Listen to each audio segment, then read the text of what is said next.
एक कश्ती वाले की कहानी। एक गांव में एक ज़मींदार रहता था। उस ज़मींदार ने अपने गांव में इस तरह से अपना रौब बनाया हुआ था कि जो भी शख्स उसको देखता वो डरने लग जाता, थरथराने लग जाता, कांपने लग जाता। कोई भी उससे कुछ भी सवाल ना करता, चाहे वो कुछ भी करता रहता अपनी मर्ज़ी के साथ। उसकी बहुत सारी कश्तियाँ, बहुत सारी ज़मीनें थी जिसकी वो गांव वाले देखभाल करते और अपना घर चला रहे थे। उस ज़मींदार को किसी भी चीज़ की बिल्कुल भी फ़िक्र नहीं थी, क्योंकि उसके पास हर चीज़ आमोताम थी। कुछ अरसा गुज़रा, उसके रिश्तेदार उससे मिलने को आए, क्योंकि सब लोग उससे हसद करते थे कि पहले तो इसके पास कुछ भी ना था, अब ये इतना अमीर हो गया है। हम इसको अपनी नज़रों में एक बार फिर से उसी औकात पे ला के खड़ा कर देंगे।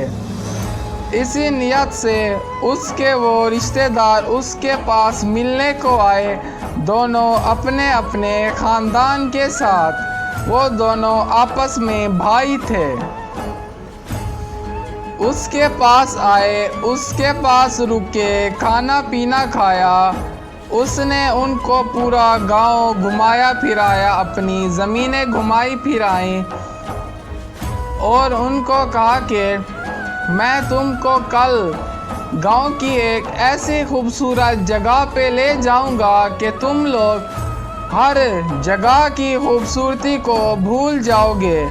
वो लोग बड़ा हैरान हुए कि इस गांव में भी कोई ऐसी जगह है जिसको देखकर हम बाकी चीज़ों की खूबसूरती भूल जाएंगे।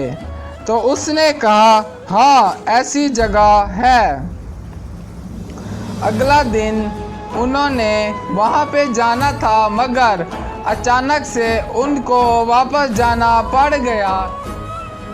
तब वो लोग उस जगह को ना देख सके और ज़मींदार उनको रवाना करके घर की तरफ वापस आया।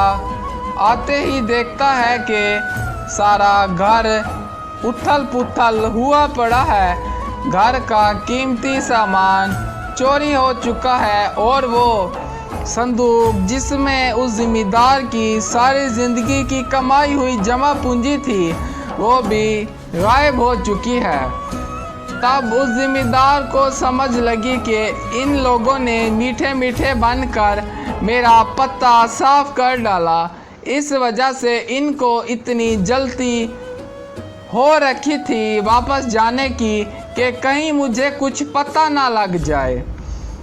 उस ज़मींदार की ज़िंदगी ने ऐसा मोड़ बदला कि वो बेचारा खुद कश्ती चला कर अपनी रोज़ी रोटी कमाता और अपना पेट पालता। उसकी हालत यूँ ख़राब हो चुकी थी कि अगर कोई भी वाकिफ़कार उसके सामने को आ जाता तो उसको पहचान ना पाता। वो दोनों बहुत अमीर अपनी ज़िंदगी हंसी खुशी गुजार रहे थे और उन दोनों भाइयों के दिल में ख्वाहिश जागी कि हम जाएं और जाके उस गांव की खूबसूरत जगह को देख के आए जिसकी उस ज़मींदार ने तारीफ़ की थी। तो 2 साल के बाद वो वापस उस गांव में जा पहुँचे। तब उन्होंने कहा कि हमें गांव की फ़लाँ जगह पे ले चलो, हमने बड़ी उस जगह की तारीफ़ सुन रखी है।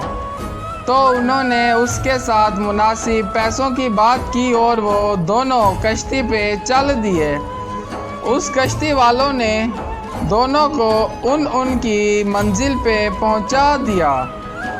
जैसे ही वो वहाँ पे खा पी रहे थे, मज़े से अपना वक्त गुजार रहे थे, तभी उस कश्ती वाले ने अपनी कश्ती को दरमियान में किया और उन दोनों को बताया कि मैं वही ज़मींदार हूँ जिनको तुम दोनों लूट के यहाँ से भाग गए और मेरे पैसों की अब तक तुम ज़िंदगी गुजार रहे हो।